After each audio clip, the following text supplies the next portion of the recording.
todos en realidad.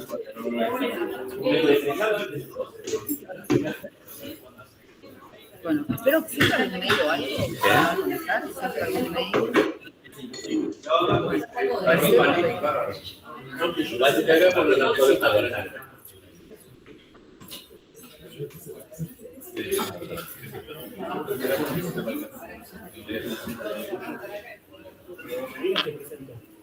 Dame un segundo.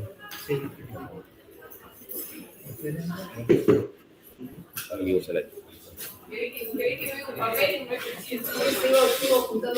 Todo fue culpa de la firma. Me cambié de aula en La culpa la Ah, ¿le avisás a mi familia? capaz que están allá. ¿Están ahí? ¿Quién? Mi familia. Nadie le dijo que podía entrar. Son súper correctos. O por ahí nos dejan solamente los festejos.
No sé por qué no me toma.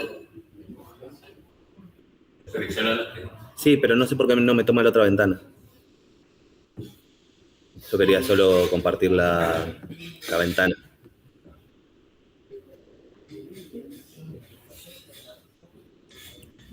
¿No deja abrirla primero en modo presentación? Estoy. No, pero me lo sigue dejando. Si haces el screen, aparece ahí abajo. Vos querés mostrar la imagen de... Si yo cierro esto, ¿me cierra el Meet? No. Ok, no, estamos.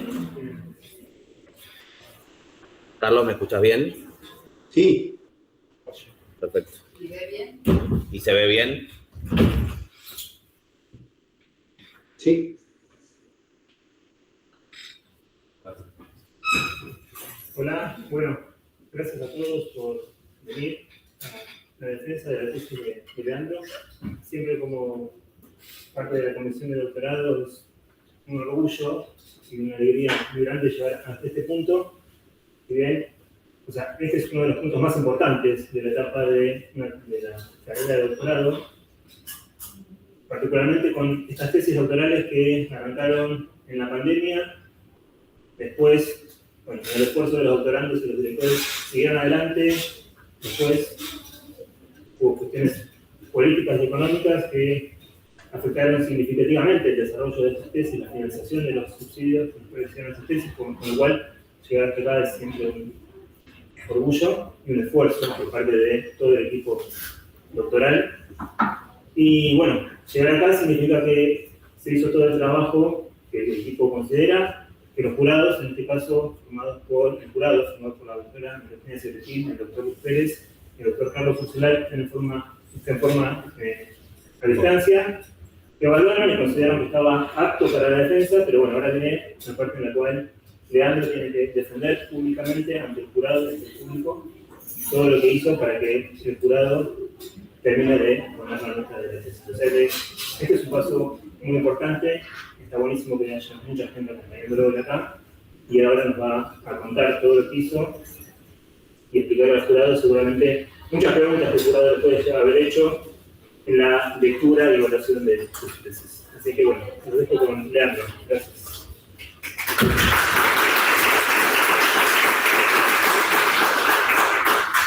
Bueno, primero que nada, muchas gracias Leo, gracias al jurado, gracias a mis directoras.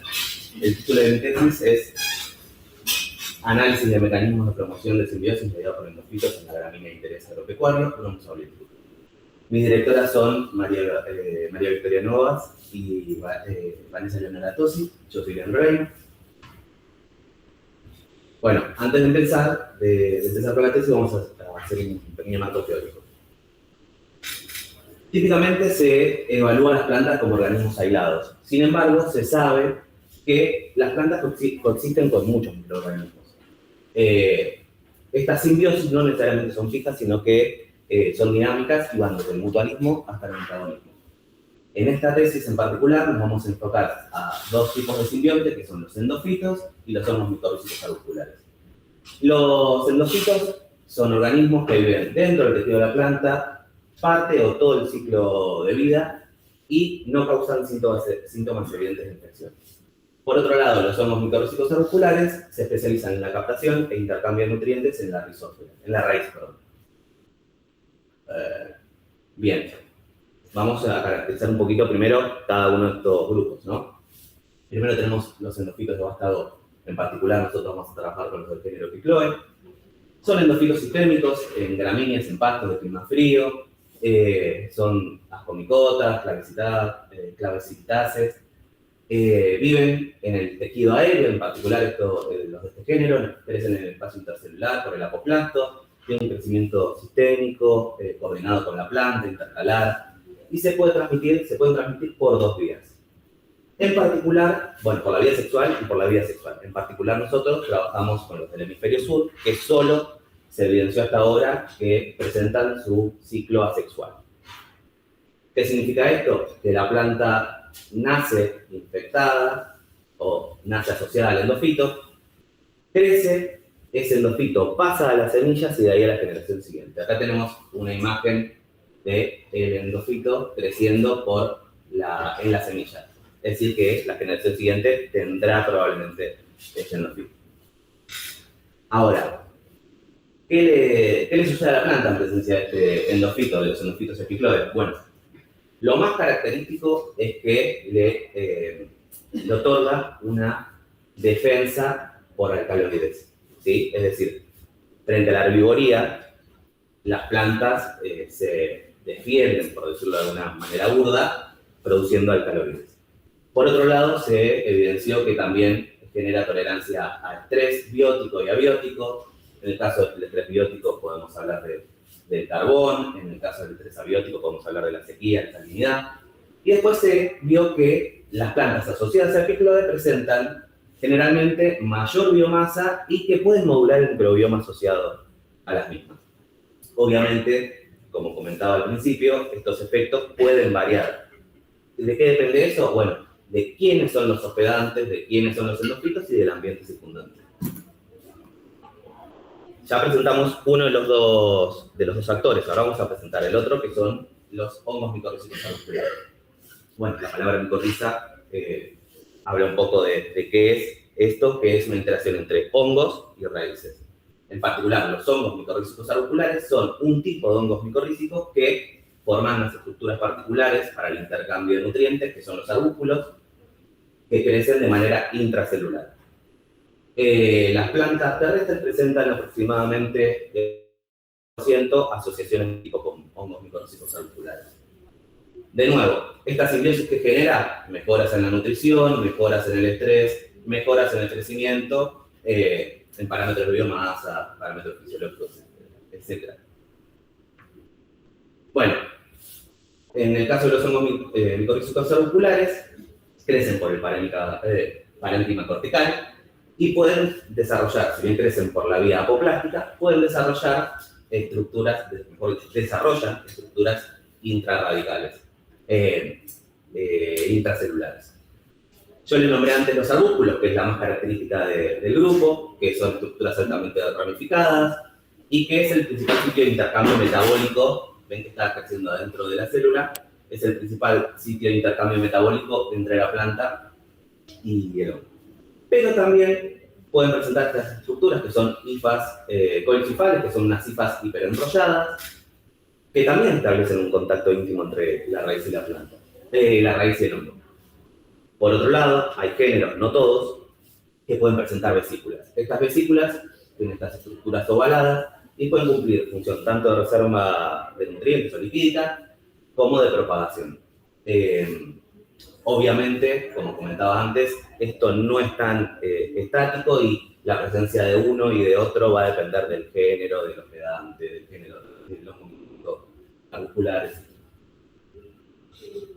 Bien, nosotros hablamos de la planta al principio. Entonces, presentamos a los dos actores, a los hongos micorrízicos arbusculares y a los hongos de género Epicloa. Entonces tenemos en nuestra planta una triple interacción, es decir, tenemos en el vástago creciendo un hongo, que es el endofito, y en las raíces creciendo otro hongo, que es el hongo micorrízico arbuscular.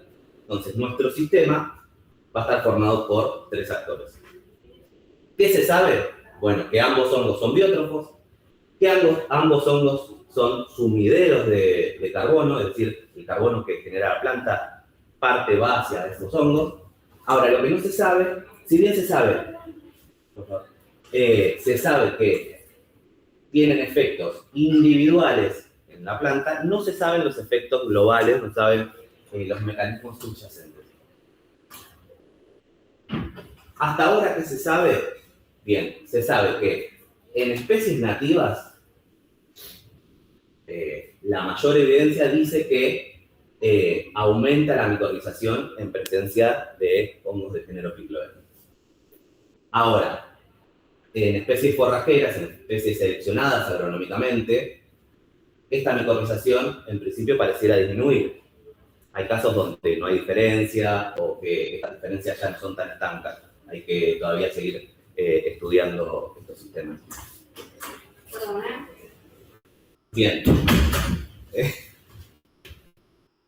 En nuestro caso, nuestro hospedador es Bromus aurelicus y es una planta gramínea nativa del Cono Sur, tiene un alto valor ecológico, está presente en varias provincias, en pastizales templados, tiene biología C3, crece predominantemente en invierno y primavera. Acá estamos nosotros cosechando las semillitas acá con los compañeros. ¿Y por qué es interesante? Bien, porque tiene una alta productividad, porque tiene alta palatabilidad para el ganado, y un elevado contenido proteico, y presenta la simbiosis con Epicloa de manera natural. Es decir, esto tiene implicancias agronómicas por su valor forrajero, pero a su vez, al ser una planta nativa ya asociada a nuestro ecosistema, tiene una posición clave en una ganadería sustentable. Ahora bien, ¿cómo se comunica la planta con los hongos? Bueno, hay una primera instancia donde la planta exuda compuestos, principalmente estereolactonas y flavonoides, que son los que nos interesan a nosotros, y estos compuestos sirven de señalización para los hongos micorrízicos arbusculares. Bueno, luego el hongo lo responderá con otras señales, generará pulsos de calcio, un aparato penetración, hará la penetración a la célula y podrá formar arbusculos y seguir creciendo por el apoplasma. Bueno, respecto a estos dos grupos que les nombré al principio, que son los que están involucrados en esa primera llamada, tenemos las citolactonas y los flavonoides.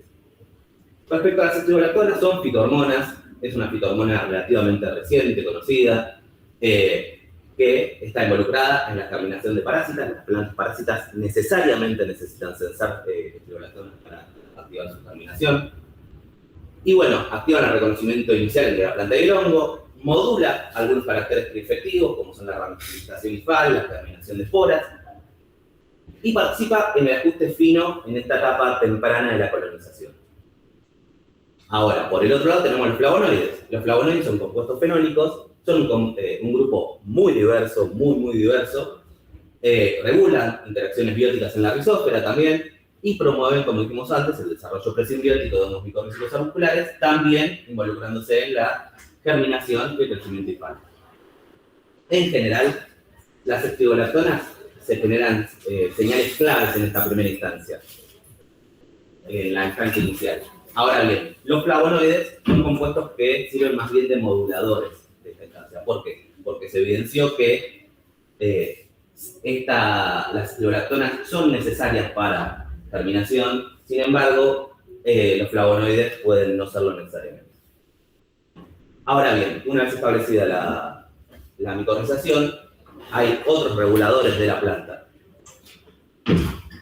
La planta, como les dije, los hongos micorrízicos arbusculares forman principalmente arbúsculos, y estos arbúsculos dependen de su establecimiento y su funcionalidad de distintas fitohormonas.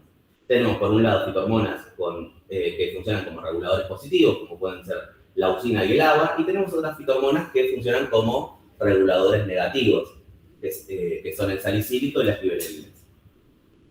Bueno, dicho esto, ya habiendo puesto un marco teórico, nuestra hipótesis general es que la simbiosis entre Bromus auleticus y el endofito foliar epicloe promueve la colonización por hongos micorrízicos arbusculares mediante una reprogramación del perfil de señales químicas radiculares, y esta modulación a distancia, mediada por cambios en la exudación de metabolitos y fitohormonas, favorece la receptividad del hospedador y estimula el desarrollo de la comunidad fúngica rizosférica. ¿Cuál es el objetivo general? Dilucidar estos mecanismos, que es el gap de conocimiento, estos mecanismos que pueden ser fisiológicos, hormonales, moleculares, a través de los cuales el endofito promueve esta micorrización. Hablamos de promover porque en nuestro modelo estamos hablando de Bromus auleticus y ya hay antecedentes de que lo promueve. Bien, ¿cómo estructuramos esta tesis? La estructuramos en 3 grandes capítulos. En particular, el capítulo 1 funciona más bien como un desarrollo metodológico para herramientas que vamos a utilizar en el capítulo 3, que es la obtención de genes de referencia estables. El capítulo 2 ya es un ensayo en maceta para caracterizar este perfil hormonal, y a partir de los resultados del capítulo 2 pasamos al capítulo 3, donde evaluamos caracteres preinfectivos utilizando inhibidores químicos a partir de bioensayos con exudados, o bien también en maceta, utilizando también inhibidores químicos, pero no solo estigolactonas como en el ensayo in vitro, sino en tierra. Sino inhibidores de la ruta de síntesis de agua. Bien, respecto al capítulo 1, yo les comentaba que sirvió de desarrollo metodológico para herramientas moleculares que utilizamos luego. ¿Por qué? Porque, como comenté, Bromus auleticus es una gramínea nativa con todo lo que conlleva. Si bien antes nombramos que tenía un montón de cosas beneficiosas por las cuales elegimos, su genoma de referencia no está disponible. Entonces, esto fue un desafío a la hora de desarrollar genes de referencia. Entonces, ¿cuál era nuestro desafío? Queríamos hacer QPCR, medir la expresión de genes, pero no teníamos genes que nos sirvieran de normalizadores. ¿Cuál fue la solución? Hacer una ingeniería inversa evolutiva y validar a partir de genes de plantas asociadas evolutivamente, desarrollar primers para genes de Bromus auleticus. Bien, utilizamos plantas del ecotipo El Palmar, que su estatus endofítico fue verificado, son plantas que son E-. Las condiciones experimentales fueron controladas y las sometimos a distintos estreses abióticos, es decir, muchas plantas sin endofito las sometimos a salinidad, a radiación UV, a 2 dosis y a sequía. Ahora bien, nuestra pregunta de trasfondo es la presencia y la ausencia de epicloe, entonces tuvimos que agregar un tratamiento biótico, que es medir plantas no asociadas a picloe y medir plantas asociadas a picloe. Estas son nuestras plantas creciendo felices en la cámara de cultivo. Bueno, para esto tuvimos que hacer primero la extracción del ARN y luego la retrotranscripción a cDNA y los controles necesarios en el medio. Elegimos genes canónicos establecidos en la bibliografía, elegimos 6 genes. De esos 6 genes, 5, estos 5, lo que hicimos fue, a partir de una planta del mismo género, es decir, por ejemplo, Bromus japonicus en vez de Bromus auleticus, diseñamos los primers para estos genes. ¿Por qué hicimos esto? En realidad, sabiendo que son genes que se sabe que son conservados, asumimos que podíamos levantar producto diseñándolos a partir de ellos, por más que no hubiese una especificidad del 100%. Ahora, respecto al S-adenosil, no encontramos el genoma de ninguna planta de Bromus, entonces lo que hicimos fue buscar plantas asociadas evolutivamente a Bromus, cercanas evolutivamente a Bromus, no tan cercanas para ver cuáles zonas eran mucho más conservadas. Alineamos secuencia y desarrollamos los primers a partir de esas secuencias alineadas.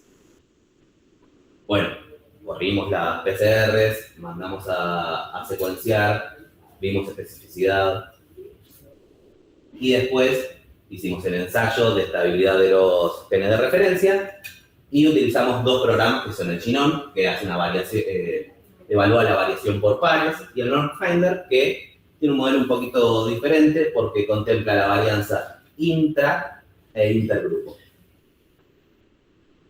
Bueno, ¿cuáles fueron los resultados? Los 6 genes que evaluamos, finalmente, acá pusimos 2 ejemplos representativos, pero finalmente confirmamos la identidad.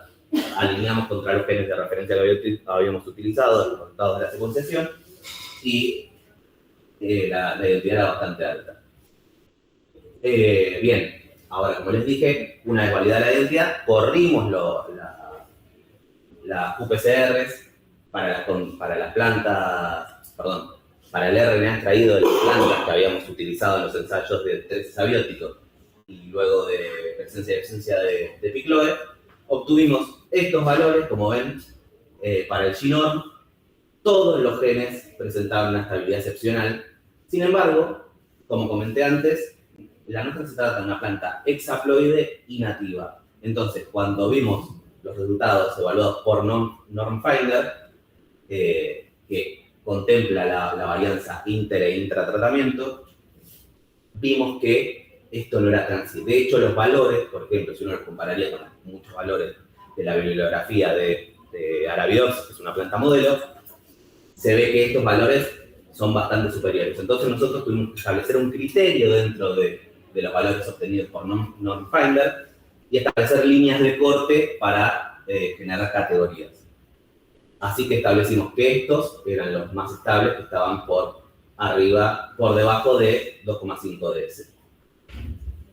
Ahora, buscamos un compromiso entre estos dos programas y vimos que para estas condiciones, estos son los pares de genes más estables. Ahora bien, nosotros tenemos otra condición, que es la que vamos a utilizar en el capítulo 3, que es la presencia y la ausencia de picloe. Hicimos el mismo trabajo. En este caso ya vimos que para Genome no dio lo mismo, no eran todos una estabilidad excepcional, sin embargo sigue siendo una alta estabilidad.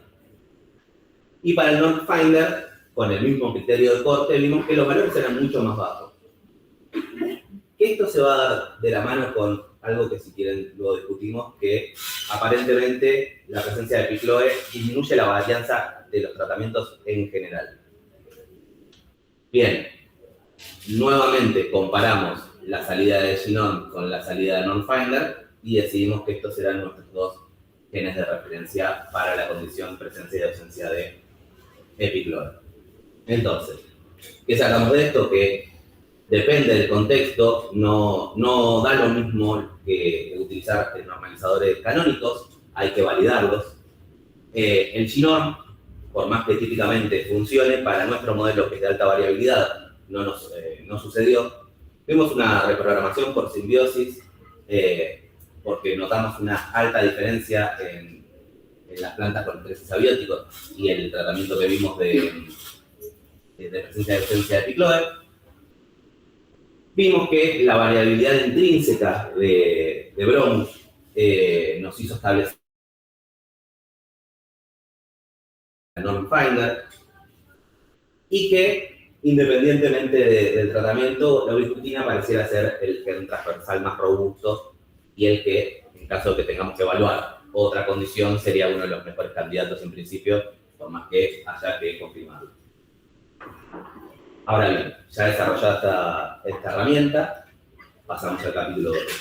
En el capítulo 2, la hipótesis específica es que la asociación de Bromus aureticus con Epicloe induce un ajuste del balance hormonal hacia un perfil prosimbiótico y una acumulación diferencial de flavonoides, lo cual facilita el reconocimiento y la colonización efectiva por parte de los hongos micorrízicos arbusculares. ¿Cuál es el objetivo específico? Caracterizar este perfil hormonal y metabólico en raíces de Bromus aureticus para identificar patrones diferenciales vinculados a la asociación con Epicloe y a los hongos micorrízicos arbusculares. Hicimos el siguiente diseño experimental, que tiene 2 niveles para el estatus endofítico, la presencia y la ausencia del endofito, y 3 niveles para el estatus micorrízico, que es la no presencia de inóculo, la presencia de un inóculo monoespecífico, que es Rhizophagus intrarradices, y suelo nativo, que si bien entendemos que es un suelo entrópico, es un suelo que sacamos de plantas del espacio circundante a plantas que tenemos en un campo experimental, y que no solo tiene micorrizas, sino que tiene un consorcio de microorganismos. Entre ellos pueden haber microorganismos patógenos. Este es el cronograma de trabajo que manejamos. Hicimos primero una germinación de 15 días, luego trasplantamos, en el momento del trasplante se aplicó el inóculo, luego crecimos en maceta durante 125 días en cámara de cultivo con condiciones controladas, riego bisemanal. Cabe aclarar que al tratarse de tratamientos con hongos micorrízicos arbusculares, todas las plantas fueron separadas en bandejitas individuales, ¿no? Para evitar la contaminación, que no se afecten unas a las otras. Y luego, al día 125, cosechamos, medimos los parámetros morfológicos, fisiológicos y tomamos muestras para análisis. Este es parte del ensayo. Esto no es una planta, soy yo. Los resultados nos dieron que, respecto a los parámetros morfológicos, vimos para ambos inóculos utilizados, se observaron que las plantas reducían mucho, ya sea la biomasa, el número de hojas, el número de macollos, la altura. Entonces, que se observa que las plantas inoculadas presentaron una disminución en todos estos parámetros.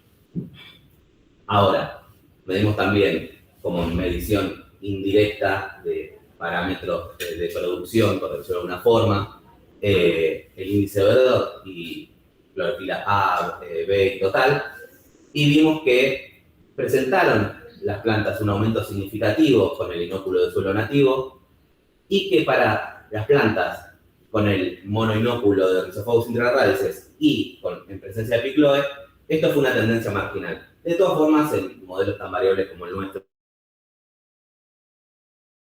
de algo importante a tener en cuenta.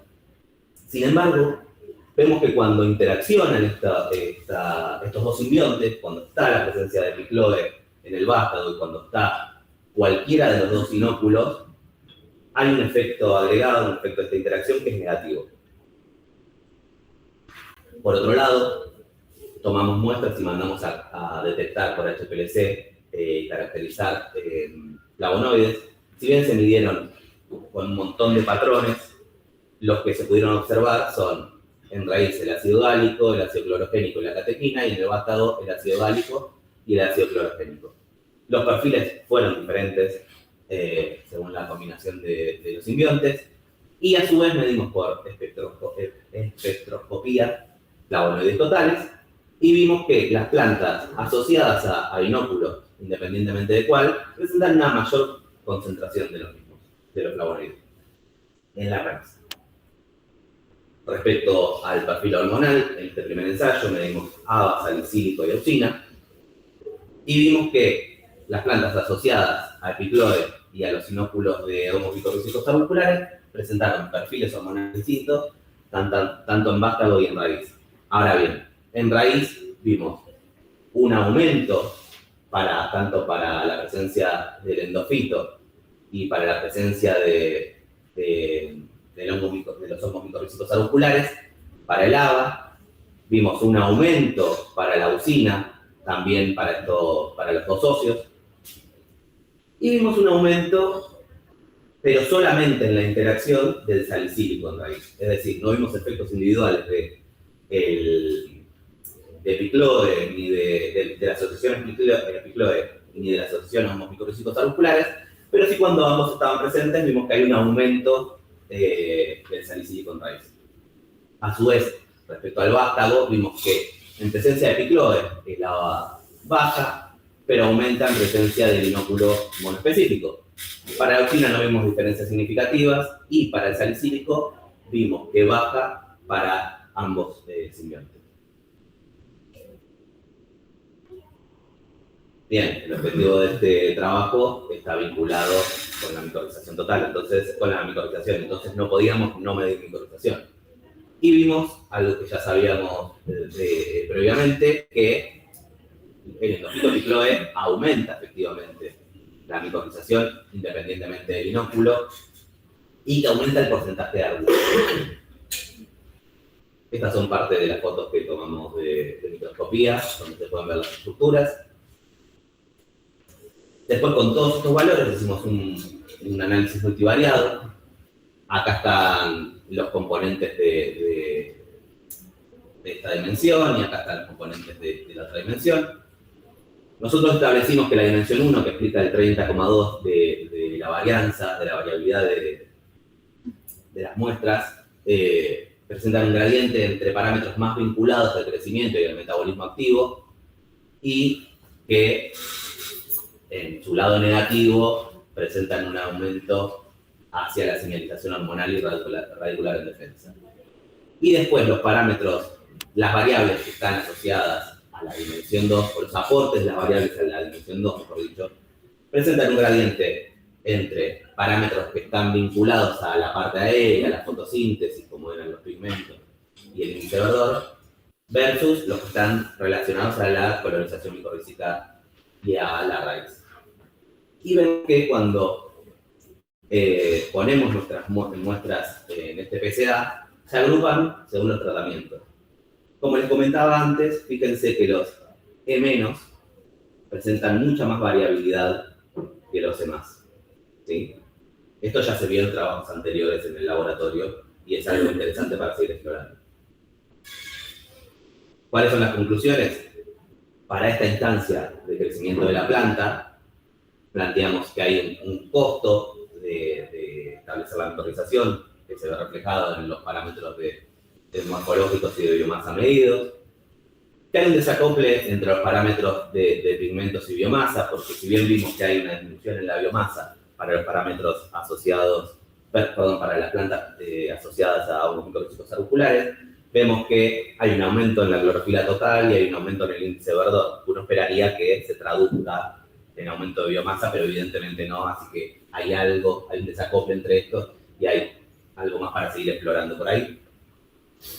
Y bien, si bien vemos un aumento de los flavonoides totales en la raíz, también medimos capacidad antioxidante total que no se vio traducida por el aumento de los flavonoides, así que estimamos que tiene que ver con un rol más de señalización y de comunicación simbiótica. Ahora bien, Epicloe modula ABA y auxina y son dos hormonas que, como dijimos al principio, ayudan a la receptividad, ayudan al establecimiento del arbúsculo y a la funcionalidad de los mismos. Vimos que hay un caso muy particular con el salicílico, que en presencia de ambos simbiontes pareciera activarse en la raíz. Y bueno, en definitiva vimos como que a partir de esta simbiosis la simbiosis emerge como un sistema con ajustes metabólicos, hormonales, inmunes, que aseguran el establecimiento, en definitiva aseguran o favorecen el establecimiento y la funcionalidad de los hongos micorrízicos auriculares.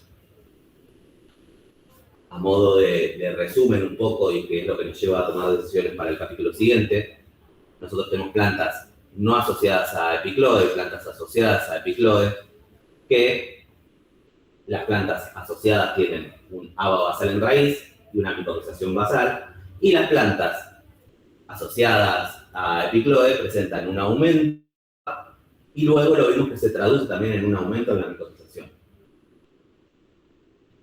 Por esto decidido, y sabiendo que íbamos a trabajar con inhibidores químicos, el ABA fue un gran candidato para ser uno de los que inhibiésemos su ruta de síntesis.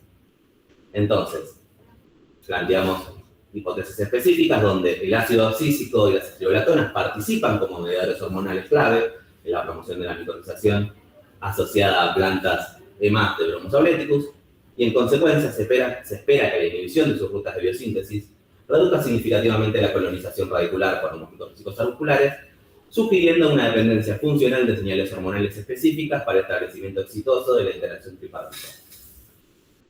Por otro lado, el endofito picloe regula positivamente la ruta biosintética de triolactonas en Bromus auleticus, incrementándose la transcripción de genes clave para su producción y la actividad biológica de los exudados radiculares sobre hifas de hongos micorrízicos auriculares durante la fase presimbiótica. ¿Cuáles son los objetivos? Determinar la dependencia funcional de las rutas de ácido abscísico y de la citrolactona en la promoción de la micorrización de plantas de Bromus auleticus mediadas por epicloe, mediante el uso de inhibidores químicos específicos. Por otro lado, cuantificar en Bromus auleticus la expresión diferencial de genes clave en la ruta de biosíntesis de triolactonas en vástago y evaluar la actividad biológica de los exudados radiculares sobre el desarrollo presimbiótico de los hongos micorrízicos auriculares, vinculando la señalización molecular con la respuesta fenotípica observada. Para este objetivo fue necesario el capítulo 1, que tuvimos que hacer los desarrollos de los planos. Bien, antes de seguir, les quiero comentar más o menos dónde actúan estos inhibidores químicos. Se sabe que el T108 es un inhibidor de la ruta de síntesis de la triolactona que actúa en el citosol a la altura de MAX1. Estas son rutas típicas de Arabidopsis, porque son las más estudiadas y simples de ver. Por otro lado, usamos el tungstato, que es un inhibidor del ácido abscísico que se usa mucho en la bibliografía y que bloquea la etapa final de formación del ácido abscísico. Entonces, utilizando estos inhibidores, podríamos evaluar el rol de las triolactonas y el ABA en la regulación de esta simbiosis. Para esto dividimos, como les comenté antes, el ensayo en dos partes: in vitro y un ensayo en tierra. Respecto al ensayo in vitro, nosotros germinamos, este es nuevamente el cronograma, germinamos plantas, las trasplantamos a un medio nutritivo, las hicimos crecer durante 30 días, luego hicimos un tratamiento de 24 horas con el inhibidor químico de la ruta de síntesis de triolactona, y los exudados obtenidos los filtramos y los almacenamos. Con esos exudados obtenidos hicimos los siguientes bioensayos. Primero hicimos varios ensayos con plantas parásitas, lamentablemente no funcionaron, probamos varios ecotipos, probamos varios protocolos, pero ninguna planta parásita terminó. Probamos hospedantes alternativos, como fue un intento con Arabidopsis. Lamentablemente pasó todo lo contrario, como Arabidopsis no necesita necesariamente de triolactona para germinar, todas germinaron. E hicimos ensayos con Rhizophagus intrarraíces, y ahí sí obtuvimos respuesta. Pero nosotros lo que medimos fue esporas, mejor dicho, medimos nuevas ramificaciones cifales en función de la cantidad de esporas que había en la placa. Lamentablemente no vimos resultados. Creemos que puede ser debido a la concentración de exudados, también que el sistema por ahí no era el más agradable para evaluar, por ahí deberíamos haber conseguido esporas de gigaspora y ver germinación, pero bueno, es algo a seguir explorando, seguimos teniendo los exudados y es algo a seguir evaluando. También empezamos a establecer una colaboración con un grupo en Granada para medir la cantidad de espirolectonas tanto en el vástago como en la raíz, como en los exudados que utilizamos, pero lamentablemente todavía no tenemos respuesta. Así que lo único que tenemos es este bioensayo donde no vimos diferencias significativas. Ahora, respecto al ensayo en maceta, este lo hicimos solamente con el inóculo monoespecífico, con la presencia y ausencia de epicloe, y además agregamos el factor tratamiento químico. Entonces tenemos un nuevo factor que es el riego normal, que es el control sin inhibidor, el riego con inhibidor de la ruta de síntesis de espirolectonas, que es el T108, y el riego con tungstato, que es el inhibidor de la ruta de síntesis de ABA.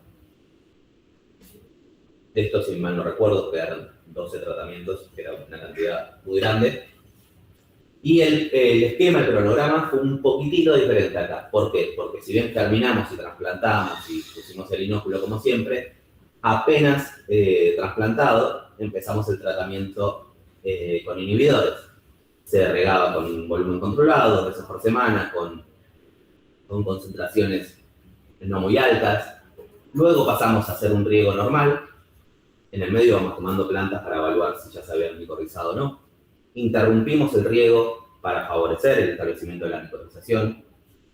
Y luego de esto decidimos hacer un último refuerzo con los inhibidores químicos, regar a campo y luego cosechar. Nuevamente tomamos, medimos parámetros morfológicos y fisiológicos y tomamos muestras. Estas son, creo que un cuarto de las plantas que estaban creciendo. Y los resultados son, nuevamente, para los parámetros morfológicos, las plantas asociadas a unos micorrízicos arbusculares presentaron una baja. Las plantas asociadas a epicloe presentaron una media mayor en estos parámetros. Y lo más destacable fue que las plantas tratadas con tungstato presentaron parámetros muy por debajo del resto no tratado. Las plantas tratadas con el T108 no mostraron diferencias respecto a las no tratadas en cuanto a los parámetros morfológicos. Respecto al perfil hormonal, en este caso tuvimos la suerte de poder medir bastantes más hormonas con un N más grande y hicimos una comparación respecto a la planta base, vamos a llamarla, que no es sin el hongo micorrízico arbuscular, sin la asociación con epicloe y con riego normal, y vimos que nuevamente los perfiles son muy diferentes.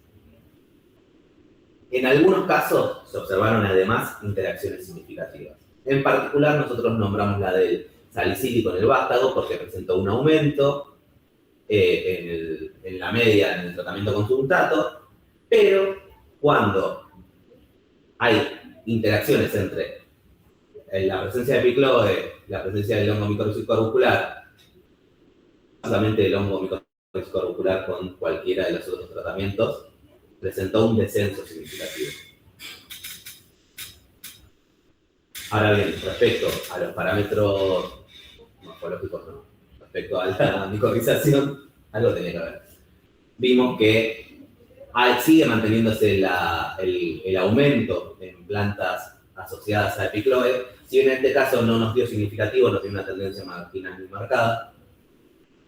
En el caso de las plantas tratadas con el inhibidor de espirolectonas T108, de la ruta de biosíntesis de espirolectonas T108, no vimos diferencia respecto al control, ni para la colonización total, ni para el porcentaje de arbúsculos. Y respecto a las plantas tratadas con el inhibidor de la ruta de biosíntesis de ABA, vimos sí un descenso muy marcado. Incluso acá se ve que la presencia de epicloe, acá sí se ve muy marcada este aumento, lo mismo que acá, que es lo que habíamos visto en el ensayo anterior.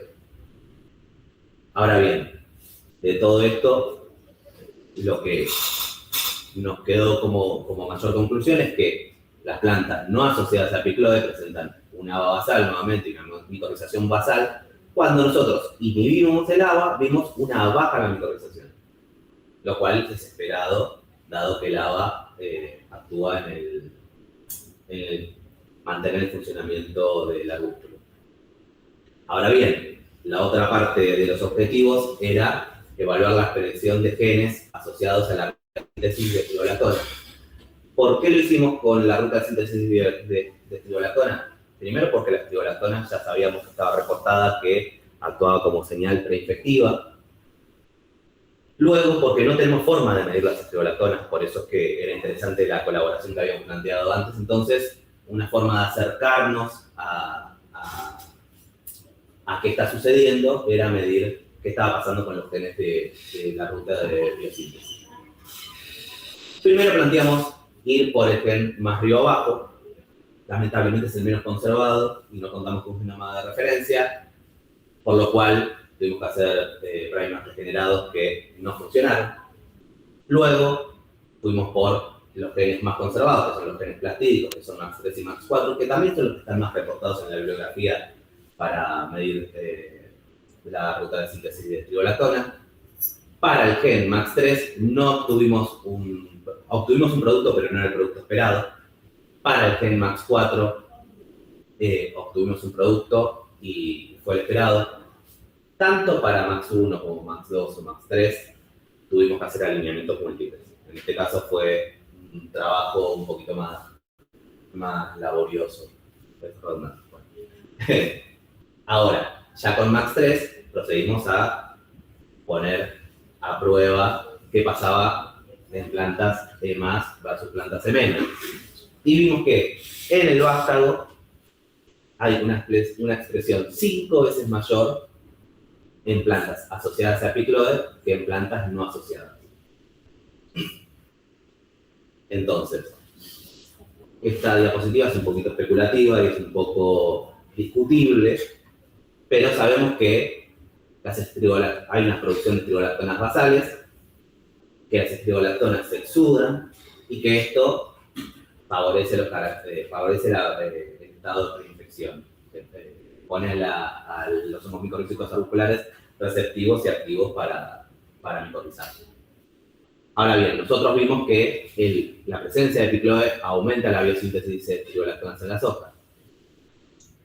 No lo sabemos, pero sería interesante evaluar si este aumento en las hojas se condice con una mayor exudación de estriolactonas en la rizósfera.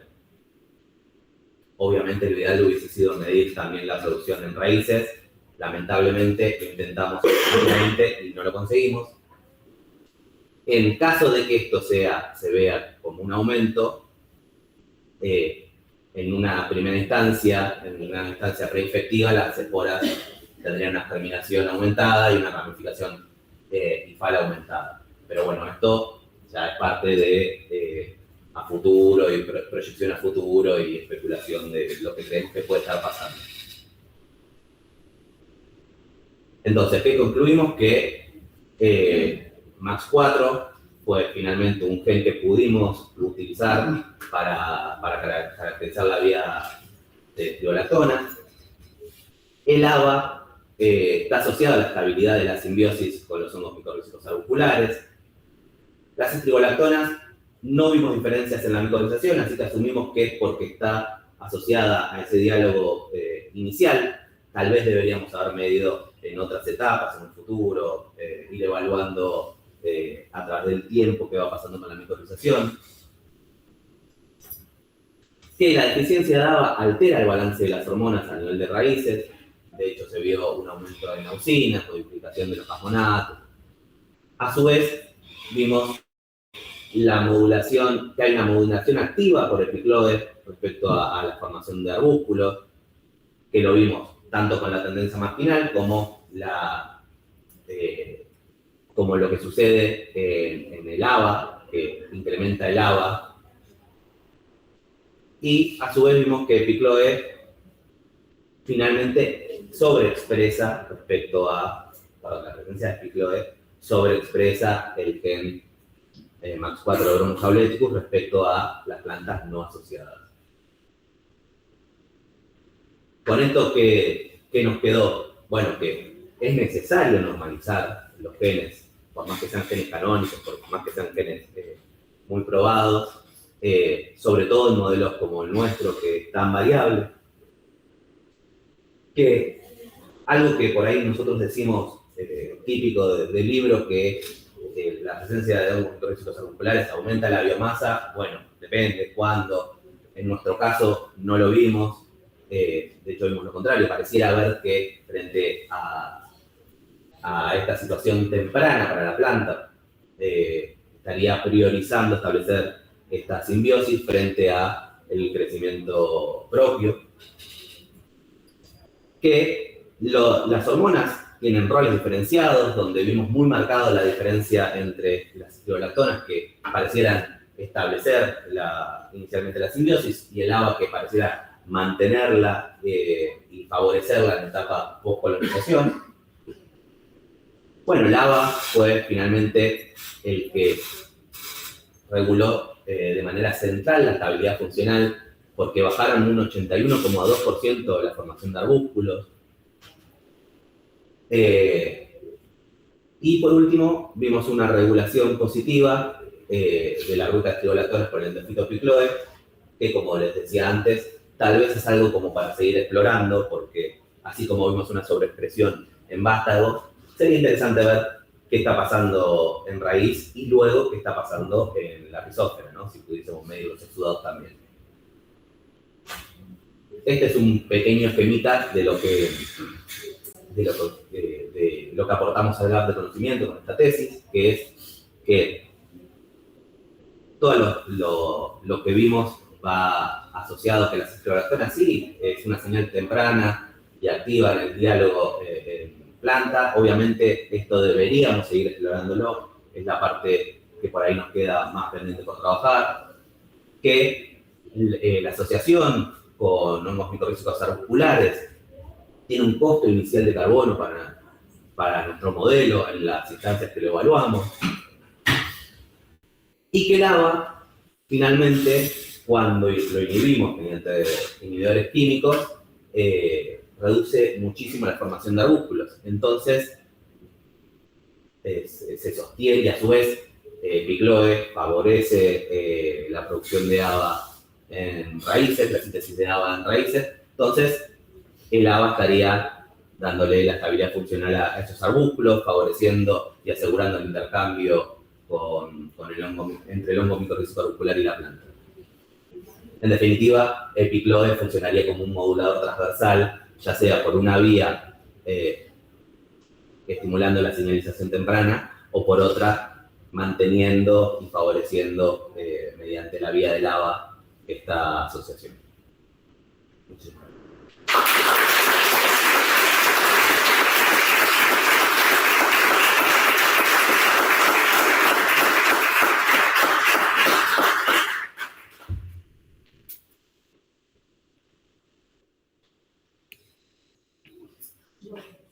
Ahora sí.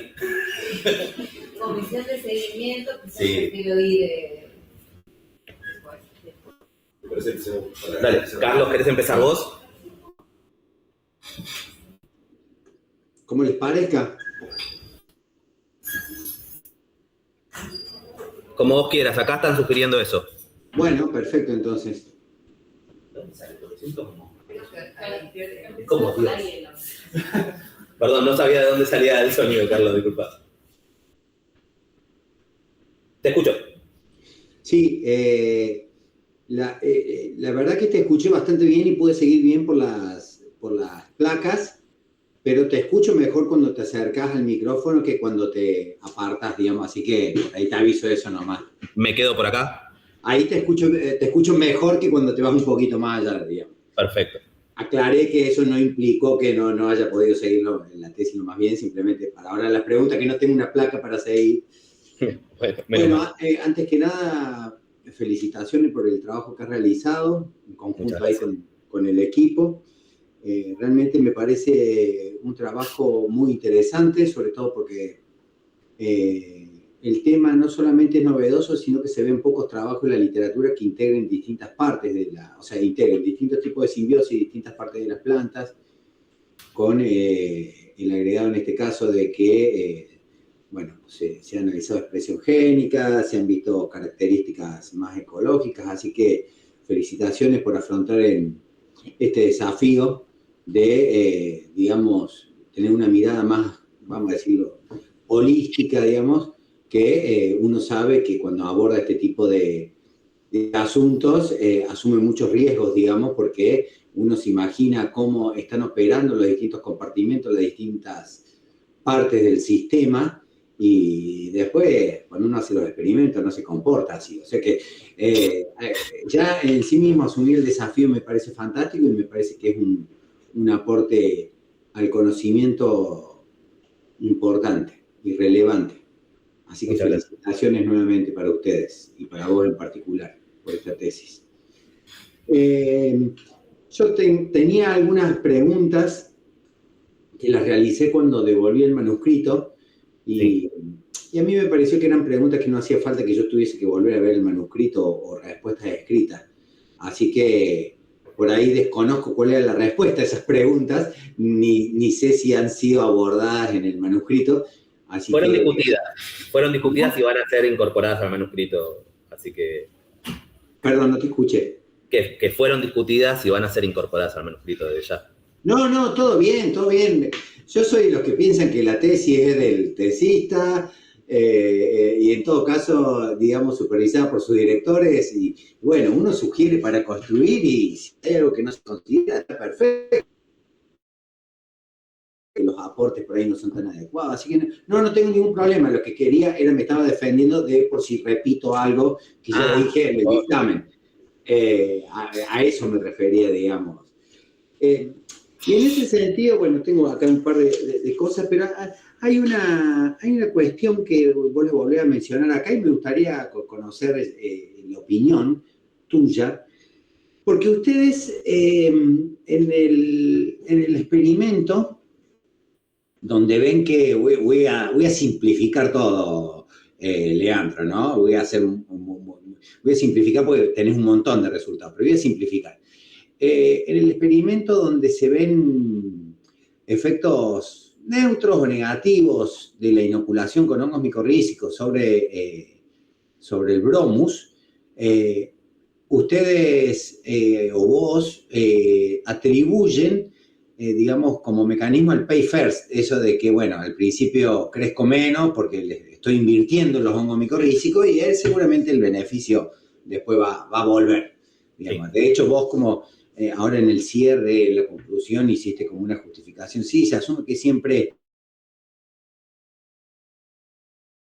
eso, pero capaz que es una cuestión de tiempo. Bueno, y a mí, si bien coincido, está, digamos, bien respaldado por la literatura, el concepto del pay fair para luego los beneficios, pero lo que no me cierra a mí, pero digo en función de la evidencia, no es mi opinión personal, es que, digamos, el tiempo que, digamos, de alguna manera pasó, digamos, que duró el experimento, en la gran mayoría de los experimentos es un tiempo suficiente para ya comenzar a ver los efectos, sean positivos o negativos, porque para mí la simbiosis micorrízica puede tener ambos efectos, fue suficiente.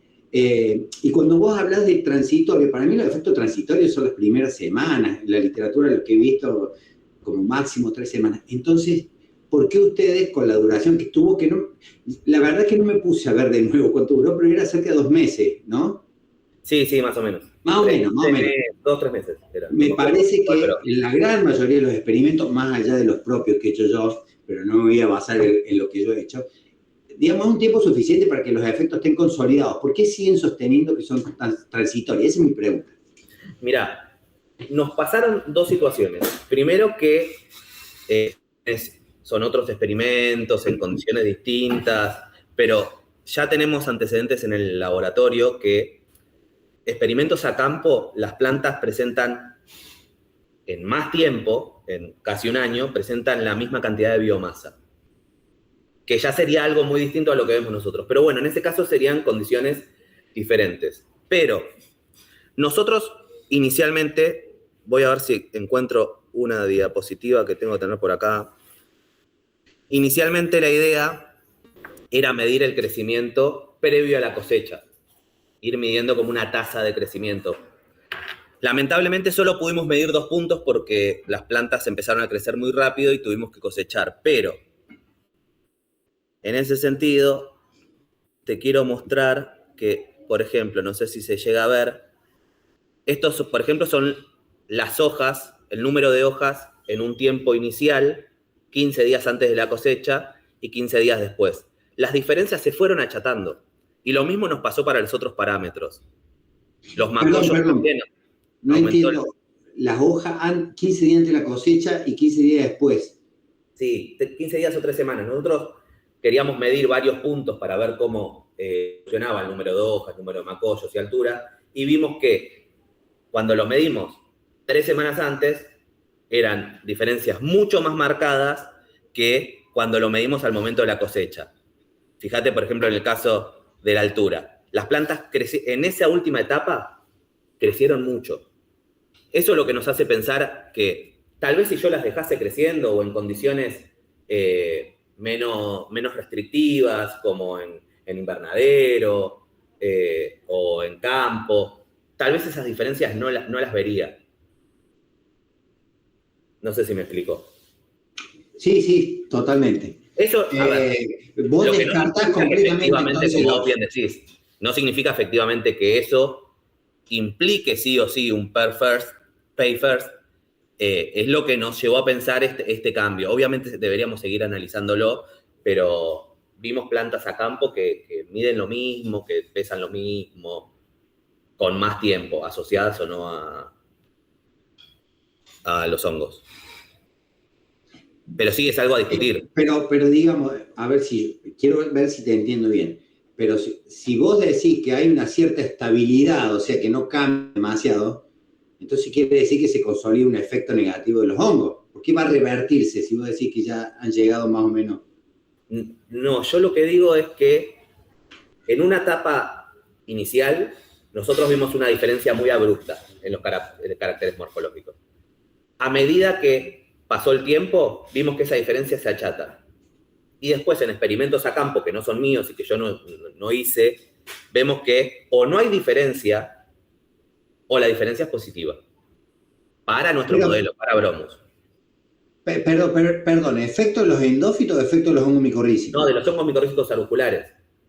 ¿Y cómo evalúas a campo el efecto de los hongos micorrízicos arbusculares? Desconozco. O sea, cuando vos la ponés en el campo, ya están los hongos en el suelo. Pero cuando está asociado... O sea, ¿cómo tenés un tratamiento sin hongos a campo? Eso es lo que digo. Sí, no se puede. O no lo sé yo, al menos. Bueno, no importa. A mí realmente me genera un poquito de duda eso, nada más, pero eso no es una crítica, digamos, al experimento, sino que no me alcanza a convencer, pero insisto, en función de la literatura y todo, que con tanto tiempo, 2 o 3 meses, una planta herbácea ya no, de algún modo, manifieste efectos. Pero bueno, eso es opinión personal, digamos. Y tal vez tenga que ver con las condiciones de la cámara, ¿eh? Tal vez tenga que ver habría que ver si nos pasaría lo mismo en un invernadero, con macetas más grandes. También ahora me estoy acordando que hubo un posterior puede ser, no se puede descartar, digamos. Está bien. O sea que sería dependiente del setup experimental, digamos, más que de la biología. Puede ser. Y lo otro que también, pero no, antes. Vos descartas completamente entonces que no sea que los hongos micorrízicos no tienen un efecto positivo sobre el bromus. De nuevo, no entendí, perdón. Claro, vos descartás entonces, porque estás buscando siempre, y no digo que esté mal, ¿no? Estás buscando siempre posibles explicaciones de esos efectos negativos, como diciendo, bueno, está bien, acá pasó, pero son transitorios. Bueno, no sé si son transitorios, pero puede haber sido por la cámara. Digo, vos estás descartando, decir, no, sí, la verdad que para esta planta los hongos no tienen efecto positivo. A ver, como dijiste vos al principio, al pensarlo desde un lugar mucho más holístico, hablar de un efecto completamente positivo o negativo, que es algo que ponemos nosotros según la estadística, la realidad es que si una planta presenta menos biomasa, pero luego eso se traduce que frente a una sequía va a tener más tolerancia o que va a tener mejor acceso al fósforo, en definitiva el efecto sigue siendo positivo, el efecto global. No sé si me explico. Sí, totalmente. Inclusive puede pasar que, digamos, reacciona mejor frente a la herbivoría y todo. Yo estoy hablando de la biomasa nomás, de lo que se ve acá. No, por supuesto, eso no descarta que pueda tener otros efectos en otras dimensiones biológicas de la planta. No, eso está clarísimo. Digamos. Yo me refería a la biomasa. No, yo no lo descarto, lo que sí, yo no lo vi. No, lo que aparte está muy citado en la bibliografía, que hay un aumento en la biomasa. Yo no, en mis condiciones, en mi modelo, no lo vi. Está bien. ¿Está muy citado la biomasa, que hay aumento en biomasa de los hongos en las plantas en general o sobre esta especie en particular? Sobre esta especie yo no vi aumentos en biomasa. No sé si... Creo que no. Vi que o el aumento es leve o hay misma cantidad de biomasa, pero no... Pero bueno, ya te digo, hay ensayos no tan posteriores a los que hice yo, en maceta, con macetas más grandes, y sí vieron aumento en la biomasa, por ejemplo. Ok. Con Bromus hace no tanto, hace 2 meses. Ok. Bueno, me interesaba conocer tu opinión respecto de eso. Y después otra cosa que yo pregunté, planteé en el dictamen, digamos, que me gustaría conocer tu opinión, es sobre la forma, que seguramente lo han discutido y todo, que quiero saber cuál es tu opinión, de cómo hicieron, cómo diseñaron el experimento, porque, digamos, voy a repetir para, digamos, no asumir, o si estoy asumiendo algo erróneo, que vos me lo aclares. Vos hiciste los tratamientos donde en uno inoculas con una cepa, digamos, creo que era Glomus irregularis. Rhizophagus irregularis, sí. En otra, directamente usas toda la comunidad de suelo. Cuando decís suelo nativo, es la comunidad de hongo. Sí. Y después tenés un suelo estéril. Sí. Entonces, digamos, esto también está más o menos bastante estudiado en la literatura, de que cuando uno inocula con suelo nativo o con un suelo de un cultivo de hongo, está inoculando con el hongo y con muchas otras cosas más que están en el suelo. Lo sabes perfectamente, lo sabemos todo. Y el estéril quita todo. Entonces, lo que uno está comparando ahí es el estéril contra los hongos más todo un consorcio de microorganismos. Entonces, ¿cómo uno hace a partir de tu diseño para separar los efectos de uno y de otro, cuando no hay un control para los microorganismos? Y entonces, a su vez, yo me preguntaba si no será que los efectos esos negativos, entre comillas negativos, o al menos en algunas variables, porque insisto, yo acuerdo con vos que en otras dimensiones puede tener efectos positivos. Yo me pregunto, ¿cómo descartar que algunos de esos efectos negativos sobre algunas dimensiones de la planta no sean atribuibles a organismos antagonistas que estaban ahí en el tratamiento incluidos? No, y tenés razón, el próximo paso sería, la realidad es que como íbamos originalmente, la idea era hacer muchos más análisis moleculares, no queríamos meter más ruidos al sistema, por eso el control lo queríamos tener lo más estéril posible, pero sí, los próximos pasos sería, así como del segundo ensayo al tercero, quitamos el suelo nativo y nos enfocamos solamente en el inóculo monoespecífico, deberíamos seguir limpiando esa condición, como vos bien decís. Tener el control de que no es atribuible a otra cosa que no sean los hongos micorrízicos arbusculares. Bueno, sí, van a tener un gran desafío ahí a la hora de discutir e interpretar, creo, los resultados. Pero bueno, está bien. Y después, otra cosa ahora más conceptual, Leandro. Sí.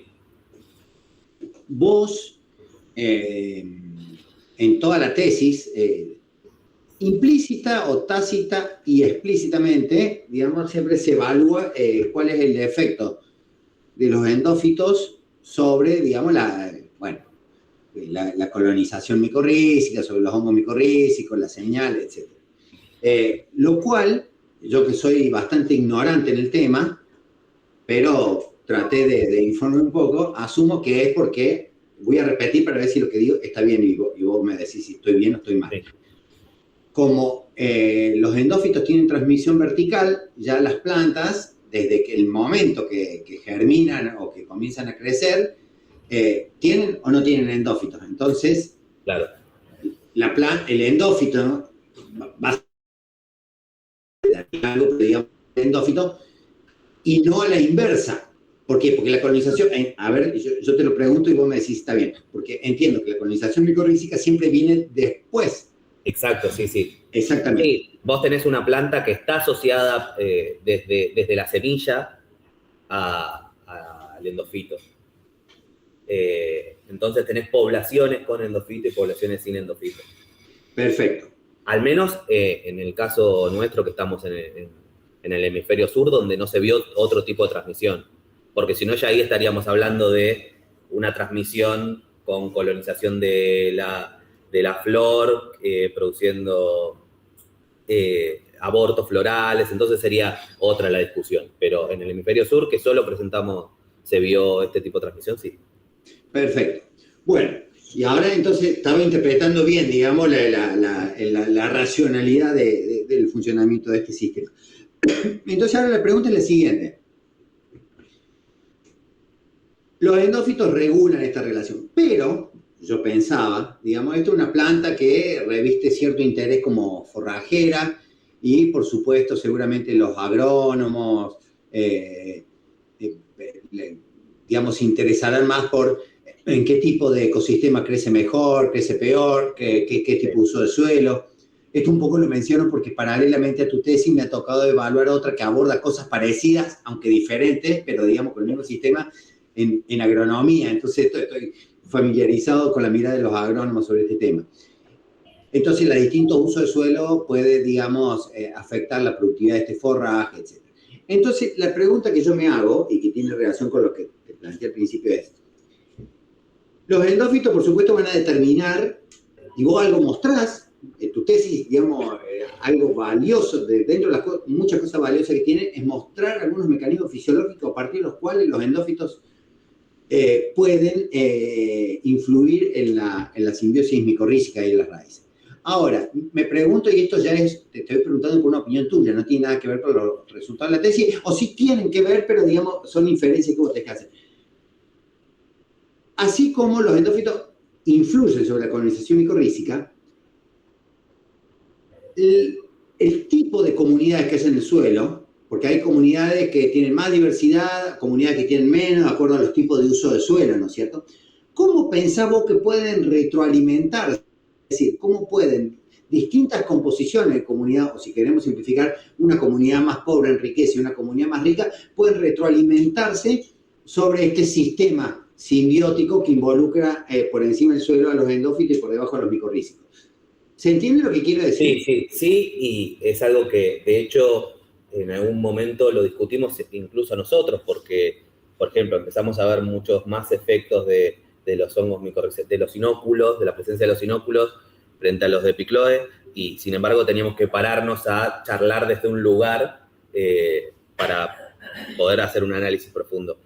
Pero sí, creo que es muy complejo de abarcar, muy interesante de abarcar. Sé que hay trabajos donde, bueno, se ve que Epicloe modula incluso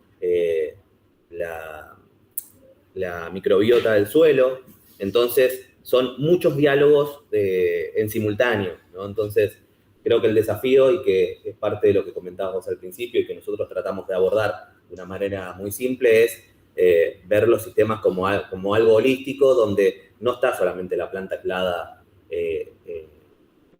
en un laboratorio sin nada. Algo que discutimos nosotros es que las condiciones controles que usamos en la biología generalmente son plantas micorrizadas, salvo que uses a la biopsia que no micorriza o una planta que no micorrice, pero si yo hago un ensayo y quiero medir cualquier otra cosa y le pongo tierra que no tindarizo, son plantas micorrizadas. Entonces el control general, el artefacto nuestro más grande es la condición control, en definitiva, que es la menos existente. Sí, totalmente de acuerdo. Es contradictorio llamarle control a algo que sabes que naturalmente no es así. Estoy totalmente de acuerdo. El control, el que llamamos control es el tratamiento. Claro. El control es la planta colonizada, sí, totalmente de acuerdo. Bueno, y lo último que tengo para preguntarte, Leandro, insisto, porque yo soy bastante ignorante en toda esta temática, No, por favor. digamos, fisiológica, vegetal y todo. Digamos, a partir de tus conclusiones, quiero ver si interpreté bien. Se desprende que el ABA, vos decías, regulaba la producción de arbúsculos, es decir, que... Sí. Sobre todo el mantenimiento y la funcionalidad. Todo el tiempo aparecen y desaparecen. Si en el aumento de ABA permanecen y se mantienen mucho más funcionales. Bien, exacto. Y en el caso de las estriolactonas, vos atribuís un rol diferente, digamos. En el caso de las estriolactonas, vos decís, bueno, favorecen la actividad del hongo o algo por el estilo. No sé si usaste Sí, los caracteres preinfectivos de... ¿Cómo? Los caracteres preinfectivos como germinación y ramificación en ese primer llamado. De hecho... Exactamente. Pero después también dijiste algo como que también regulaba la colonización, ¿puede ser? No que yo recuerde, pero tal vez sí lo dije. Bien, perfecto. Entonces no importa, o sea, también no. Entonces, digamos, lo que yo acá observo es que entonces el ABA tendría como un rol de regulación interna dentro de la planta, mientras que el papel de las estriolactonas, más allá de que son hormonas que tienen mucha función en las plantas, eso ya lo Totalmente. sé, pero digo, con respecto a los hongos solamente tendría una función externa. Que hayamos visto nosotros, o que hayamos visto en la literatura nosotros, sí. Tendría como esa... había un paper en algún momento que se llamaba algo así como Cry for Help, que era como hablando de los exudados y la estriolactona como ese llamado de auxilio de la planta para ser micorrizada. Pero entiendo que es su rol más importante en cuanto a la interacción con la microbiota es ese, es inicial. Está bien, porque en algún momento yo recuerdo que en alguna discusión, vos discutías como el contenido interno de lo que tenían las raíces. Y yo me acuerdo que dije, me llama la atención porque en realidad hay parte acá que se resuelve externamente a partir de los exudados radicales, digamos, no es interno. Sí, totalmente. De hecho, por eso cuando mostraba la diapositiva de la estriolactona, es muy especulativo, porque por más que yo muestre que el contenido de estriolactona en raíz es mayor en presencia de epicloe, eso no necesariamente se va a traducir en que se exuda más estriolactona. Debería medir el exudado. A eso iba, está bien. Sí, claro. Totalmente de acuerdo. Bueno, finalizo reiterando mis felicitaciones y éxito de lo que venga de acá en adelante. Muchas gracias. Por nada.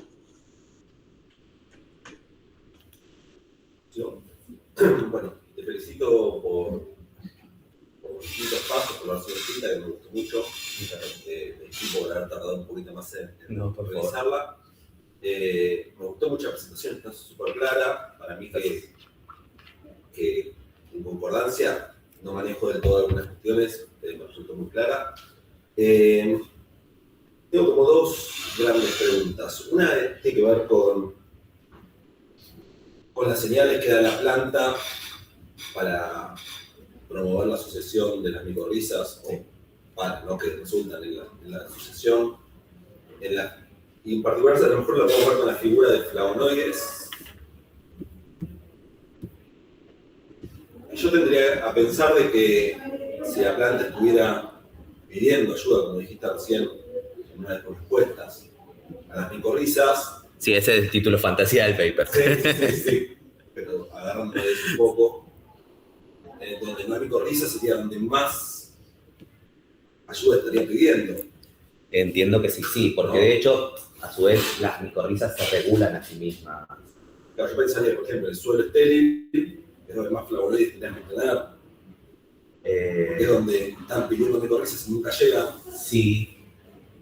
Mientras que en los otros dos tratamientos, uno esperaría encontrar a lo mejor un poco menos porque ya están acudiendo a... Sí, sin embargo, habría que ver, siendo que los flavonoides son más el ajuste fino, que no es lo que, a diferencia de la estriolactona, que es como el diálogo inicial más fuerte. Pero sí, entiendo el... Porque en una vez en los resultados, no yo me fui al resultado al que yo. Del primer capítulo. No, del segundo. Del segundo, sí. O, ¿en la estriolactona es del tercero? No, de flavonoides, puede ser. No. No, a ver. Ah, ¿vos decís del gráfico? Sí. Ah, ok, sí. Este.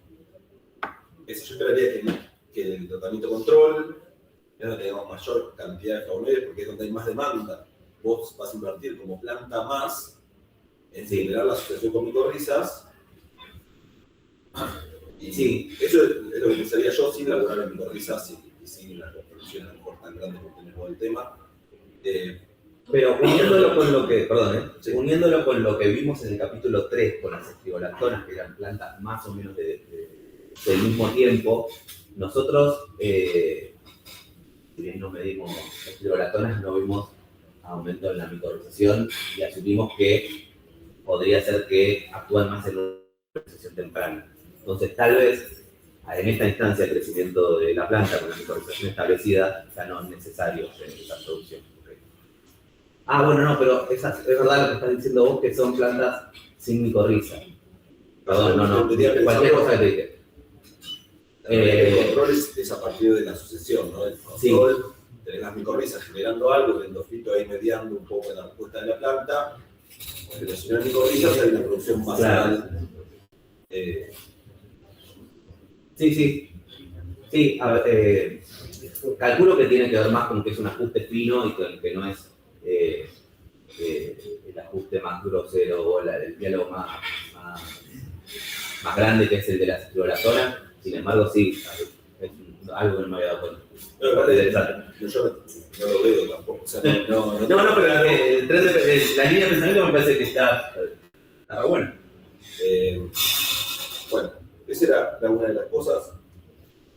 Después, vamos, te hago saltar mucho, perdón. No pasa nada. En el Gen Max 4, que se ve que hay 5 veces más expresión, sí.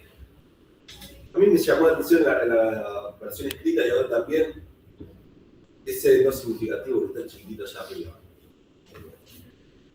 Ese NS. Sí. Eso significa que la diferencia entre más y menos no son significativas.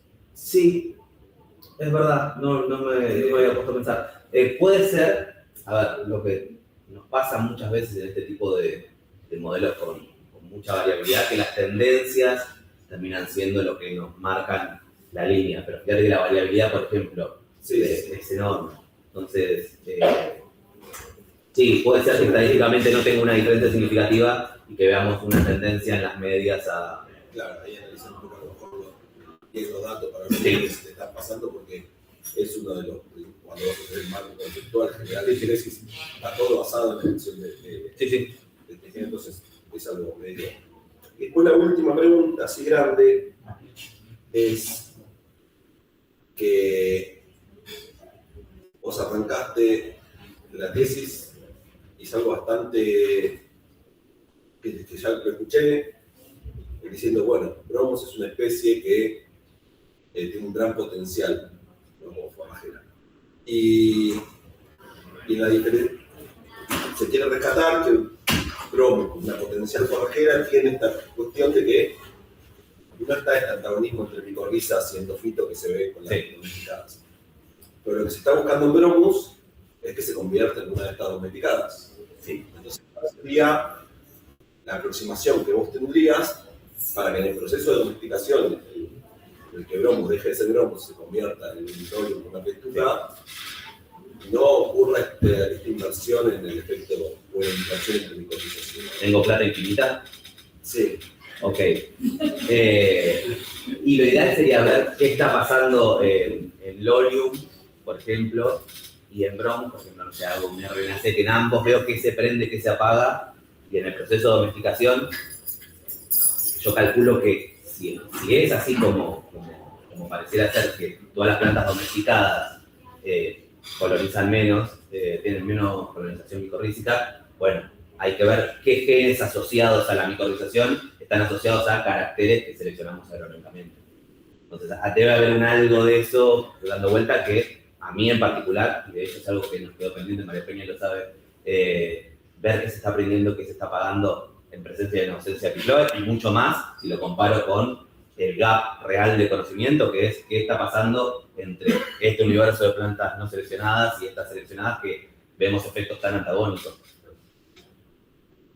Bueno, son 2 preguntas nada más. El resto está en la versión escrita y Muchísimas gracias. Me toca a mí. Que me seguís. Claro, yo propuse ser última porque como vengo siguiendo el desarrollo de la tesis como miembro de tu comisión de seguimiento, me parecía trampa ir primero con preguntas. Primero felicitarte a vos, a tus directoras, habiendo visto el proceso, en qué momento particular empezó y las dificultades que tocó atravesar. Como se dijo en la presentación, me parece que es súper valioso poder llegar a esta altura con una tesis que podrá seguramente tener cosas que uno puede sugerir para mejorar, pero entre haber atravesado la pandemia, sobrevivido a eso, digamos, y sobrevivir a esta post-pandemia en otros aspectos, digamos, me parece muy valorable, así que cada tesis que llega a este punto en estos tiempos es realmente para celebrar, ¿no? Es una de las pocas cosas positivas que uno puede celebrar en este contexto. Así que felicitaciones. Muchas gracias. Sé de las dificultades, entiendo también que no es lo mismo trabajar con especies modelo que, o sea, yo te lo digo de trabajar también con cultivo en otros aspectos, pero no es lo mismo. Y eso tiene un montón de dificultades que suelen hacer que la gente le escape, tal vez esa línea de trabajo, entonces siempre está bueno felicitar a las y los valientes que encaran una tesis trabajando en una especie que tiene esta limitación de herramientas, ¿no? Vos lo dijiste un poco, pero no voy a spoilear porque es un poco una pregunta que te quiero hacer al final. Cuando carecemos de herramientas que son tan frecuentes en otros sistemas y en los nuestros. Después me pareció bueno, le encontré como originalidad la forma en la que estaba escrita.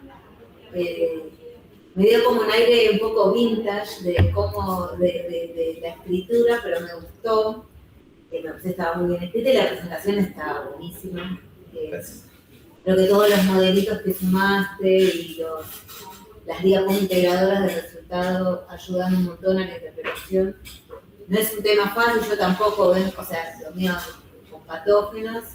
Bueno, gran parte del abordaje de la parte hormonal surgió de la última CCT, de qué hacemos con... Tenemos un montón de datos, bueno, ¿cómo lo explicamos? Presenta mucha dificultad tratar de integrar tantos resultados, pero que era, cómo va a terminar todo esto tomando forma y generando hipótesis para ir después con nuevos experimentos a validar. Si hay algo que coincido con el primer jurado, que el nombre Carlos. Me dio la sensación que hay una especie de intento de tratar de explicar lo que no ves y esperabas ver respecto a sí, en general, como qué se esperaba ver de las plantas que estaban colonizadas o no con Epicloe y su comportamiento frente a la posibilidad de generar interacción con micorrizas. Quizás eso, no digo que esté mal ni bien, quizás es difícil desprenderse, ¿no? Porque la bibliografía, porque, no sé, los datos previos, pero te puede limitar en pensar otras hipótesis alternativas que no las estás mirando porque estás como... Bueno, el papers para nosotros surgió en algún punto como una hipótesis alternativa. Yo esperaba ver plantas micorizadas con mayor biomasa. Bueno, pero ahí yo coincido con Carlos. Yo también me preguntaba, ¿pero cuánto es el ciclo de vida de este pasto, ¿no? Digamos, porque yo también pensaba, ese costo inicial, porque hay algunas cuestiones que quizás no están discutidas más en profundidad en la tesis, y un poco mis preguntas van por ese lado de una micorriza no deja de ser un microorganismo que a priori va a desencadenar respuestas de defensa. Sí, claro. Y después la propia micorriza, como pasa también con bacterias que generan nódulos, etcétera, van a, por distintos mecanismos moleculares, van a lograr apagar esa primera respuesta de defensa y estabilizarse. Pero esa situación lleva, digamos, va a ocurrir al principio. Okay. Estos niveles que vos veías de salicílico, ¿no? Sí. Y por ahí vos lo postulás como una especie de priming que va a proteger a la planta frente a otras interacciones. A mí se me ocurrió otra cosa. Y digamos una pregunta un poco compleja porque estoy integrando varias cosas que estoy pensando. El salicílico ya en sí es complejo. El salicílico es complejo, pero ¿por qué pensar que es una respuesta de priming? ¿Cuál sería la otra alternativa que se te pueda ocurrir? Para no decirte la yo, porque si no como que estoy respondiendo a mí misma. Y mirá, el salicílico, por ejemplo, si bien vimos que desfavorece la formación de arbúsculos, también hay una concentración donde modula que esto, que no haya demasiados arbúsculos también. Entonces, termina siendo un diálogo muy fino y creo que, por ejemplo, cuando vimos que en presencia de ambos simbiontes la respuesta se latilla más del salicílico, en algún punto lo que nos pareció es que la planta, siendo la fuente de estos dos sumideros, activa como sus mecanismos de que algo está pasando. Digo, no le da lo mismo. Pero ahí, porque yo me quedé pensando de vuelta, no soy experta en micorrizas, digamos. Si hago otro caso de paralelismo con la interacción con microorganismos fitopatógenos, uno no puede generalizar los resultados de una interacción para todo un orden de microorganismos, ¿no? Yo me preguntaba, cuando vos hablas de otros ejemplos en la literatura o en la experiencia del grupo, ¿es exactamente con la misma especie de micorriza? ¿Es con otras? ¿En ese suelo nativo? No, ¿Qué micorrizas pueden estar presentes? No, lo que es el suelo nativo lo juntamos nosotros en ese momento, en esa época del año, del campo experimental, es una caja negra. Sí, claro. Entonces, quizás generalizar como una interacción con las micorrizas en general, puede ser que tal vez en función de la especie de micorriza o incluso me sale ecotipos pero no es ecotipos, son biotipos que puedas encontrar, eso podría ser diferente. Tal vez ese salicílico te está hablando de que hay una interacción que no es del todo compatible, no en el sistema que usamos para hacer fotografía, ¿no? Acá la tengo a Vicky, no quiero escuchar ahí, pero sí, totalmente. Sí, porque es tan diverso y hay tantos actores que en definitiva cada uno va a aportar, más en el caso del suelo nativo, como vos bien decís, es un consorcio, vos no sabés que está en definitiva. Sí, pero más allá de eso, uno pensará, porque también vos, das muy por sentado en la tesis, o es una conclusión bastante fuerte, y entiendo que en la biología se puede ver que las micorrizas son sumideros de carbono, ¿no? Pero también nosotros sabemos que en interacción con un microorganismo, la planta en general o crece o se defiende.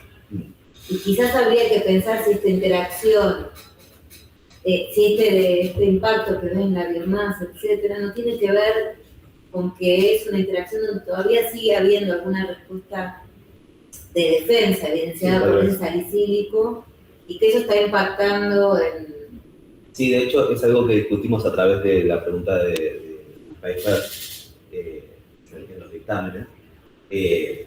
Si tal vez no tiene que ver no con el establecimiento inicial de la micorriza, sino de la etapa de crecimiento de la planta, donde todavía tiene mucho crecimiento vegetativo por delante, y tal vez está en esta instancia repartiendo esos recursos, ya sea porque tiene señales de hormonales, lo que sea. Pero sí es algo que lo discutimos a partir de... Claro, quizás como dejarlo un poco más abierto, digo, internamente, cuando uno va a discutir para quedar abierto a otras hipótesis alternativas, que no es que hay un framing, porque no está muy verificado, pero el framing puede ser una hipótesis, pero no hay evaluación de marcadores asociados al framing. Entonces dejar un poco más abierto el panorama a la hora que quieran seguir avanzando en el trabajo. Que de vuelta, para mí es súper interesante y ultra complejo.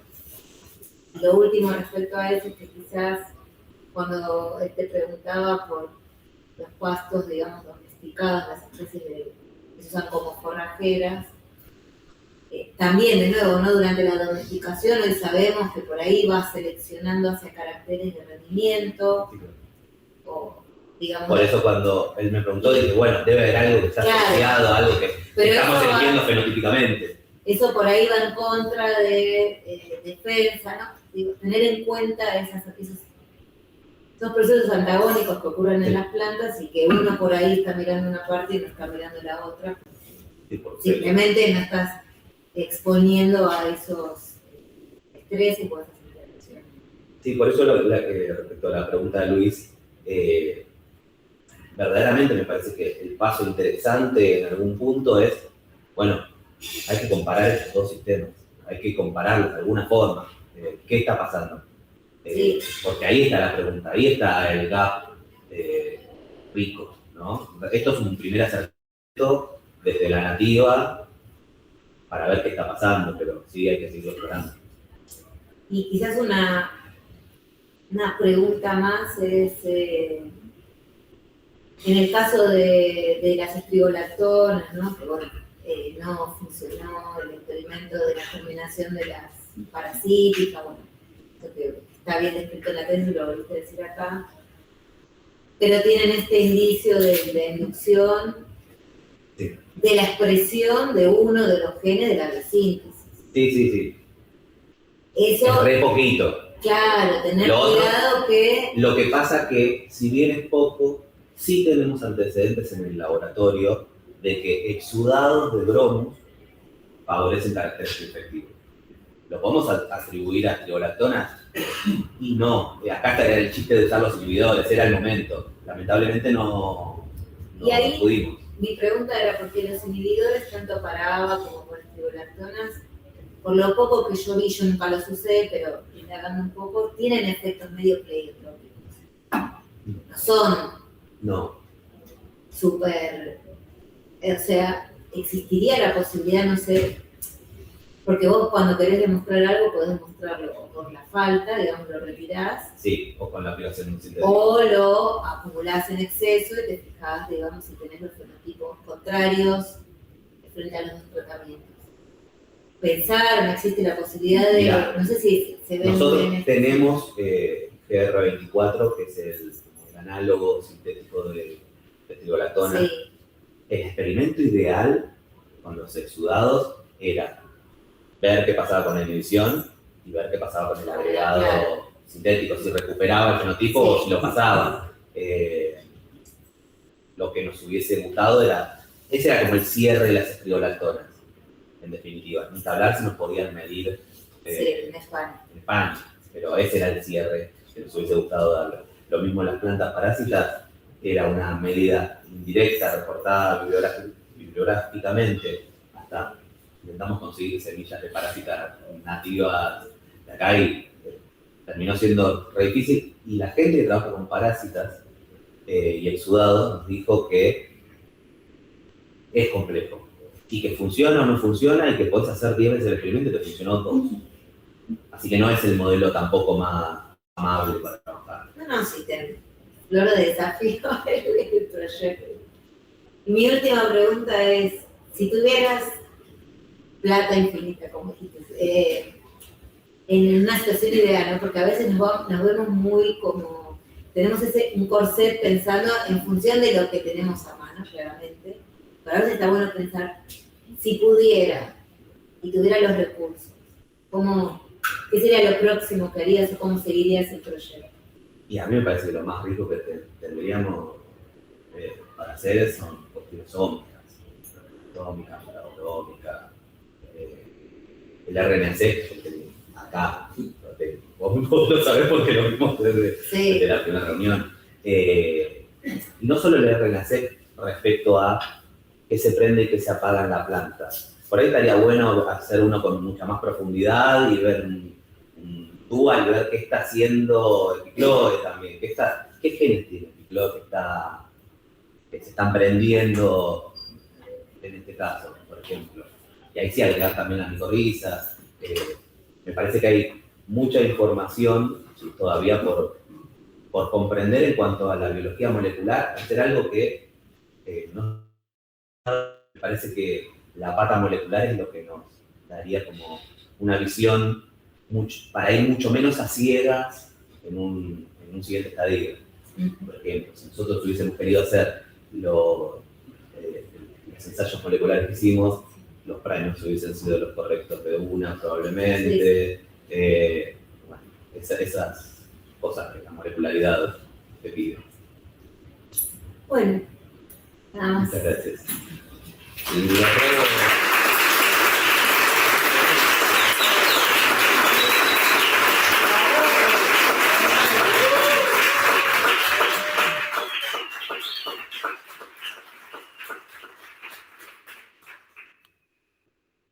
Voy a pasar los agradecimientos, les robo 2 segundos. Voy a tratar de no llorar, no me va a salir. Si querés llorar, llorar. No, no voy a llorar. Y edité cosas para no llorar, pero ya arranqué llorando a la mañana. Bueno, primero que nada, muchísimas gracias. Un poco lo dijo Eus, que lo dijeron Leo hoy al principio, y parafraseando el Eternauta, nadie se salva solo. Ya no muestro una foto y ya estoy llorando. Y este también es el caso, digo, esta tesis, yo puse el cuerpo y otros tantos pusieron el apoyo y un montón de otras cosas. Entre ellos, mis directoras, que me han padecido desde hace mucho, previo a la tesis incluso, y que sabíamos los tres que era una tesis hiper desafiante y que teníamos mucho a ciegas por trabajar. Fue un desafío, creo que valió la pena. Bueno, mis compañeros de laboratorio, no voy a nombrar a todos para que no me putee ninguno si me lo olvido. En particular, Jota, que fue mi director de tesis de licenciatura. Gente del laboratorio con los que hemos compartido todo. Este día, por ejemplo, bueno, estas cosechas son cosechas todo el tiempo de semillas. Este es el último día del ensayo del último ensayo, yendo a comer a las 12 de la noche, así que nada, bancando siempre, en todas. Mis amigos por fuera de la facultad, que no son compañeros del laboratorio, pero que siguen estando. La familia que elijo todo el tiempo, mis amigos también por fuera de la facultad. Gente que quiero y que me banca desde el cemento. Gente que incorporé hace no tanto a mi vida y que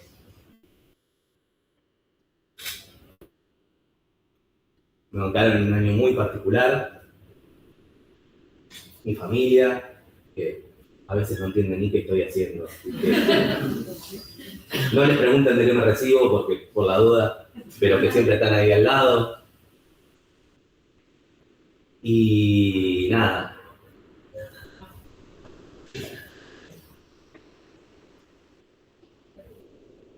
La familia más chica, mi adoptada, la vieja esta que cuando llegó a los 10 años de ella, hicimos un pacto de que éramos novios por uniones que nos íbamos a tener que llevar bien. Después funcionó. Bueno, mi otra mitad, el que me bancó, y que pasamos unos años duros, siguen siendo en otro nivel. Pero pasamos años complicados y me tomé el atrevimiento de dedicármelo a mí mismo. Pero no al Lean de ahora, el Lean de ahora no pasa nada. Al Lean de chiquito. Al que confió en sí mismo, que llegó a donde quería.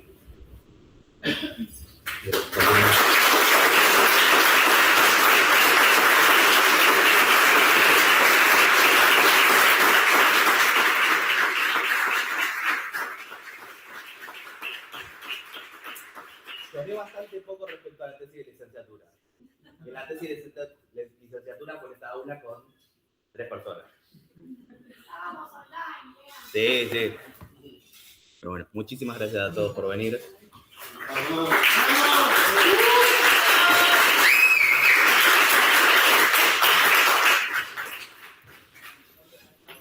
Carlos, me desconecto yo para que pueda discutir con... Me desconecto yo para que pueda...